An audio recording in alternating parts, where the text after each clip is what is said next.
Morning. The immediate former Deputy Inspector General of Police Julius Odwe is a rare leader. From 92 up to now, I'm planting trees.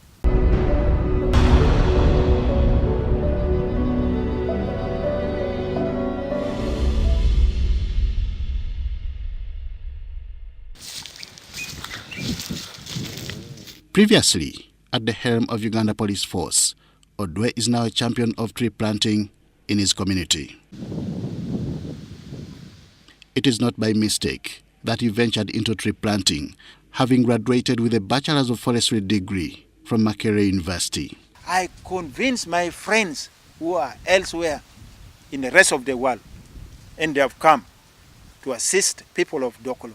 And when they saw this place was good for planting a particular tree they wanted, they said we should extend it to three other districts: Leptong, Kavaramaido, Amolata. Born in a Chandiang village, Dokolo district of Rango sub-region on 24th of December 1955, Julius Odwe attended Dokolo and Karaki primary schools, from where he completed primary education before joining Dr. Obote College Boroboro for his O-level. It is from here that he went to Mvara Secondary School in Arua district, paving his way to joining Makerere University. But when I read science, I went to Mvara. The science combination was not going to work, PCB, because there was a teacher teaching two subjects. So I decided to go for BCG, and that's what took me to forestry. After finishing forestry, there was a recruitment in the police for cadet. It was neither his interest nor his dream to train as a police officer, nor had he wanted to graduate as a forester, though destiny had its way. In fact, his grandmother had wanted him to become a medical doctor. I didn't have the idea about it, and my friends were telling me that we are now going for interview at police headquarters, which is current parliamentary building. I said, okay, let me accompany you, because in forestry there were jobs. In fact, at that time, you cannot graduate without getting a job. Some of the students could get jobs before they graduate. So I accompanied these people just like a colleagues at the headquarters. And just to be told by some police officers who are there that they see me fit to be a police officer. So you have not done any interview? I said, no. So they went and brought a form and filled my names and took to the panel for interview. And then they took me there for interview, and I did the interview. And later on I passed as a cadet to be trained. So that's how I joined the police.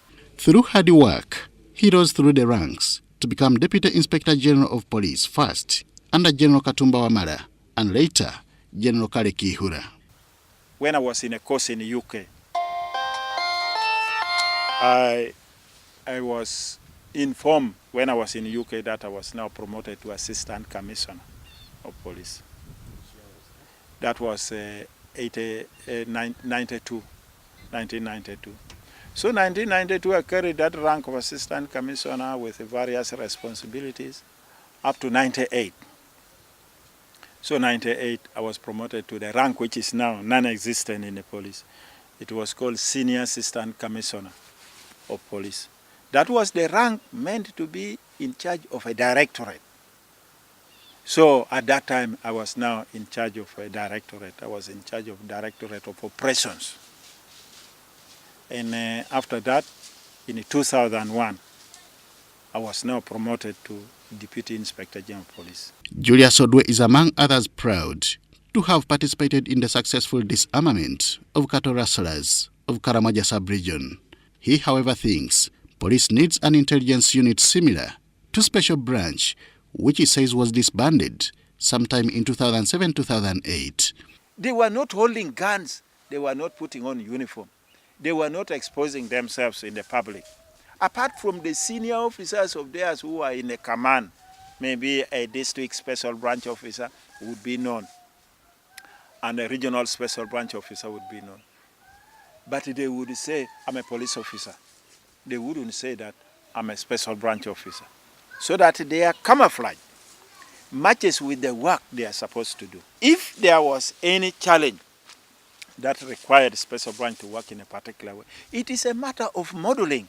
He cites the example of Kenya Police, which he says worked effectively with the existence of special branch during colonial days. You know, Jomo Kenyatta, when he was fighting under the name Mao Mao, Jomo Kenyatta suffered so much the work of special branch. They would know exactly where Jomo Kenyatta is. He tries to do something, special branch would know. And a special branch of Kenya, it had a name, and they would be accounting to the colonialists. So when Jomo Kenyatta came out, became president of Kenya, he called the leaders of special branch and he said, thank you so much. But I'm surprised that you knew everything I was doing. How? It means that you were very effective.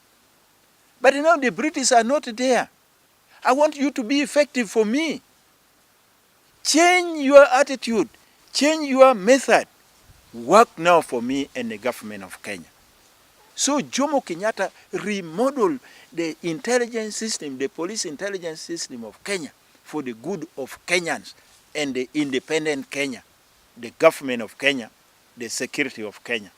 One thing that doesn't skip his mind is the challenge of balancing between work and family, something which his wife, Rosemary Odwe, says requires patience. Which main factor would you say contributed to the success of your marriage?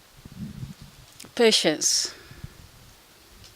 Because where you see things are going wrong, you think and think, bring it right. When he sees that there's something or have annoyed him, he also tries his best to see that he puts me right. That's how we have stayed all this long way. Julius Odwe now spends most of his time participating in community development activities and a lot of reading and writing whenever he's free. Henry Okrut, UBC.